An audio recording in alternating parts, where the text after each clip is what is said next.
Everyone, my name's Carl Roberts. I'm the lead governor at Liverpool University Hospitals Foundation Trust, and a warm welcome to you all to the Governor Elections virtual event. I'm going to hand over to my colleague, Niamh Duran, who's going to present to us this afternoon, and hopefully you'll learn more about the role of a governor in a foundation trust. So over to Niamh.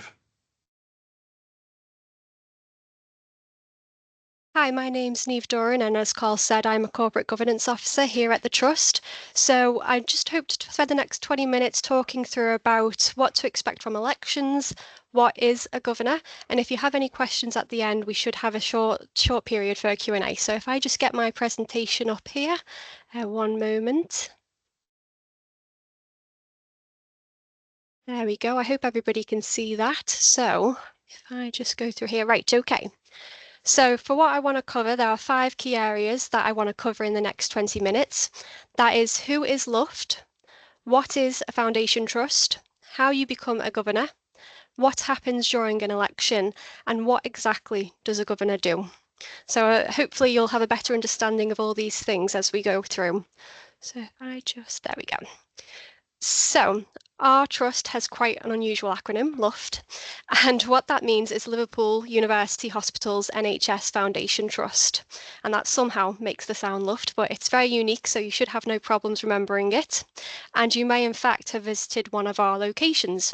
So if you can see from the images, the icons, Aintree is probably best famous for its helipad in the orange icon, but it's also home to Pioneering Robotics, the Francis Centre, and the Hyper Acute Stroke Unit. And Royal is definitely recognisably one of the newest opened hospital, one of our newest build. It opened in October 2022 and it had a faith blessing during its opening, which was lovely. The dental hospital is co-located next to the Royal and it sees hundreds of dental students come through its doors every year. And it has a simulation suite and the digital lab, and they're only some of the areas that students access on their way to their qualifications. Broad Green is probably best known for its wide open green spaces. If you've ever visited, you'll notice it shares an estate with Liverpool Heart Foundation Trust. And it does have lovely green open spaces as well as an outdoor exercise area. And finally, not many people do know this, but Liverpool Clinical Laboratories is also part of Luft. And it's located near the Royal as well, and it recently celebrated its 10th year anniversary. So in the past 10 years, it's processed more than 200 million samples, half of which were COVID, as well as that our expert scientists test patient blood, tissue and swab to diagnose and monitor diseases. And Luft is probably one of the biggest hubs for research and innovation in the region. And our staff are definitely recipients of national awards. So as you can see from that slide, we're one of the biggest foundation trusts in the country, and I hope that kind of reflects in our estate. We have multiple sites, all doing very different things. I could easily spend the rest of the afternoon trying to cover all the amazing work that gets done and still fall short of the mark. So it's one of the biggest in the country, and our specialist services, we see patients from all over the world. So I'll just move on to our next slide. So what is a foundation trust? Essentially, as a foundation trust, Luft takes decision-making from central government and moves it closer to nearby organisations and communities. So what that means is we can be much more responsive to the needs of the local population, and it gives much greater autonomy to the people we serve. So Liverpool, Wirral, Southport, Ormskirk, and much further afield than that. Because we are a foundation trust, we have a membership, and that is made primarily up of 2 groups, public and staff. The reason our members are so important is because they are the cornerstone of what we do and how we develop our services. Without our members' input, we cannot build our services and be flexible enough to suit the needs of our members and our local population. So we keep our members updated about everything that is happening at Luft, things they can get involved in, including public meetings that members of the public can attend. And hopefully with our engagement with our members, our Council of Governors can then relay their thoughts, feelings and opinions back to our leadership at Luft. So this infographic, it just kind of, as you can see from the image, each group appoints the next and each is accountable to the previous. So our members elect governors. Our governors appoint our non-executive directors on the board, and our non-executive directors appoint our executive directors on the board. So without our governors, we would have no mechanism to feed community views to the board and the outcome of key board decisions back to our membership and the wider public. So the larger and more diverse our membership is, the stronger our governor connections, the better understanding we gain of what people want from their hospitals. So governors are a real key conduit. So as you can see from that infographic, members talk to our governors and our governors talk to members of our board and hold them to account. So ultimately, that is the point of the Council of Governors, is that they hold the board of directors to account. And how they do this is what we'll touch on a little later. But if all of that hasn't scared you, hopefully you'll then be interested in this next slide, and that's how to become a governor. So to become a governor, you need to be 16 years of age or older. You need to live in one of our constituencies. So for the public, there are 3. There's City Region North, City Region South, and the rest of England and Wales. For staff members, there are 4 constituencies, which is allied health professionals, scientists and technicians, medical practitioners and dentists, nursing, and all other non-clinical staff members, which would be somebody like me. I'm an administrator. Now, if you're a member of the public and you're not sure which one of those constituencies you fall into, well, don't worry, because when you become a member, we check your application and we put you in the correct constituency. So as long as you live in England or Wales, you are absolutely fine to become a governor as well, a member. And if you are 16 years of age or older. And finally, and most importantly, which I've already touched on, you need to be a registered member of the trust. So staff automatically become members upon employment. However, public members need to apply, and you can do this online, or you can do it via a paper form that you can request from the Corporate Governance Office or when you see our governors out and about in the community. So they do attend events and you'll see them there. But what I will do is I will put the link to how to become a member in the chat a little later. And like I said, if you would prefer a paper form, that is absolutely fine. We can make one available to you. So these are the 3 main eligibility criteria.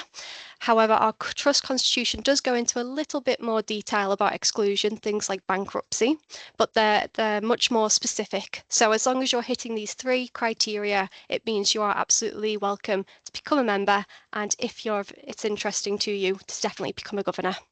So what I'll do is I'll just move on now. So what happens during an election? So this is just a bit of a timetable. We haven't got specific dates in, but as you'll be aware, which is the reason why we're doing this virtual event today, is that we have an election cycle later this year, and the seats up are both public and staff constituencies. So we're definitely looking to get some new governors on board. So what happens is we select an election service. It's not something the trust does in-house. So we select an election service, and then what we do is we open the nomination period. So if you are a member, and that's very important, you have to be a member, only then will you be informed that an election has started, because only members can vote. So if you are just somebody who's interested but you haven't signed up, that means you will not be able to vote, and more importantly, you will not be able to nominate yourself to become a governor. So very important, back to that 3rd criteria, you must be a member. So our membership will receive notification, whatever their preferred option is, so via email or via post, that an election has started and the nomination period is open. That brings us to our nomination deadline. So if you are interested in becoming a governor and you do have a postal ballot, it really is very important that you get that back to the election service by the deadline. And that is why we do recommend that if you can sign up and you are comfortable using email, that is definitely a really good mechanism, because everything gets to you much quicker and you could submit it instantaneously and you don't need to worry about deadlines as much. On the nomination form, some of the key information we ask is name, date of birth, postal address, and that all links back to your eligibility to become a governor. Some of the other things we do ask for on the nomination form is a declaration of interest section.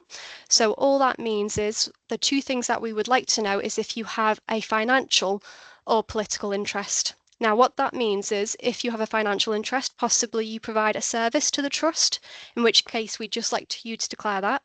Similarly, if you are a member of a political party, we just want to know about it. So that does not mean if you're on the electoral register and you vote, it means if you are a signed up member of a political party, which is very different. These two things will not exclude you becoming a governor. We just need to know them so that we can tell the membership when it comes to voting, just for transparency. Our members do like to know these things. It's part of our constitution and it's part of the model elect rules, which we have no control over. They are published by NHS England. So that's very important. You can include a photo, and we have found that members do like to put a face to a name when they're voting. It's not mandatory at all, but definitely they like to see who they're voting for. As well as that, what we do recommend is when it comes to using a photo, perhaps not necessarily a passport photo, as smiles always are a good thing when trying to get votes. If you receive the nomination form and you fill it out, you do have a chance to withdraw as a candidate. We hope that you don't, but if you do, it's not instantaneous, it's not immediate, you can change your mind. And then after that, once everything's finalised, we publish and the polls become open for members to vote. So as I've said before, it is really important that members sign up, because it's not quite like being on the campaign trail as it is for our MPs up and down the country. However, if your friends and family don't know about the election and they're not members, they won't be able to cast their vote for you. So that is very important. And you can advertise the election certainly via your networks, whether it's church, parish or temple newsletters, team meetings, social media, WhatsApp, exercise groups, your neighbours. If you definitely sign them up as a member, they will be able to vote. So that's what happens during an election. So it's hopefully not too scary and overwhelming. And the election service will be there to take any questions if you have any problems with the ballot or nomination form as well. But that's where we are with the election, and that's what will happen in the next few weeks. So I've talked about the election, but what does it actually mean to be a governor? So a picture is worth 1,000 words. So we've brought some pictures today from our Council of Governors. And as you can probably see, the role of a governor is very varied. So one aspect is to attend the formal council meetings, which take place 4 times a year, and they take on place about an average of 2 hours, and they're usually scheduled in advance in the afternoons, but not always, and the dates we try and set annually so our governors have enough time to put them in their calendars. But I think if you look on the left of the screen, if you see the tables and the screen in that photo in the middle, that is just one aspect of the governor role. So governors are encouraged to attend the formal meetings, and we say try and attend at least a minimum of 3 out of 4. But if I just take you through some of the other photos, so you can see there some of our governors at Pride. There are some of our governors touring the new hospital before it opened. That was a very unique experience, governors being in an empty hospital. Not many people can say that. Some of our photos are governors during engagement stalls. So one is in Liverpool Central Library, one is in Aintree Hospital. Governors have attended the Waterloo Festival and have an ambition to attend even more events outside in the community. One there on the bottom left is during a engagement visit. So governors and non-executive directors went to visit the clinical research facility. Another of our governors took part in the abseiling fundraising opportunity to raise money for the hospital, and another governor there is taking part in World Kidney Day. So it's a very varied role. You are in no way expected to be able to attend everything. That would be impossible, because as you can see, there's a lot of opportunities. Some are more formal than others, but it's really just important just to show the scope of the role and how varied it is, and all the opportunities, the really bespoke opportunities that you get as a governor. So attending all these things will be able to put you in touch with your constituents and the wider public and the staff base, hear all their thoughts and opinions, take all that back to the 4 formal council meetings that take place every year. And going out into the community also allows you to highlight trust news if we have a public consultation open, or if we've got an upcoming board of directors meeting, things like that. So I've kind of touched on that, but there is many things. So our governors take part in the patient-led assessment of care environment inspections. They take part in NED recruitment. So what I mean by that is they actively recruit members of our boards of directors, and they take part in stakeholder sessions, workshop, virtual events like this, as our lead governor Carl introduced the session, membership stalls, national governor forums, and training opportunities as well. So if you do want to become a governor and you are elected, The expectation is that you read and sign the Code of Conduct, you complete our Declaration of Interest form, which is an annual exercise. Every governor must complete one. And it's just in case you ever have any declaration of interest. It does not exempt you from being a governor. It's just so it can be published on our website, just like our board of directors, so the public can see, you know, we're very transparent, we're very open. If you have an interest, you may be asked to step outside of a meeting, or you may not. It really does depend on the interest that's being possibly discussed. You also need to complete a DBS check. So as you can see in the bottom left photo, our governors went into a clinical area, and sometimes you will go into patient areas. So it's very important that we just make sure that you've completed a DBS check so you can take part fully in the council's activities. So I have touched on it a little bit about the benefits of being a governor, but you can see there they're quite varied. There's a lot of different opportunities, and it's really, really fantastic to be able to represent your community and help shape the future of your healthcare. That's one big benefit that probably isn't listed there. And it's definitely very good for our young people.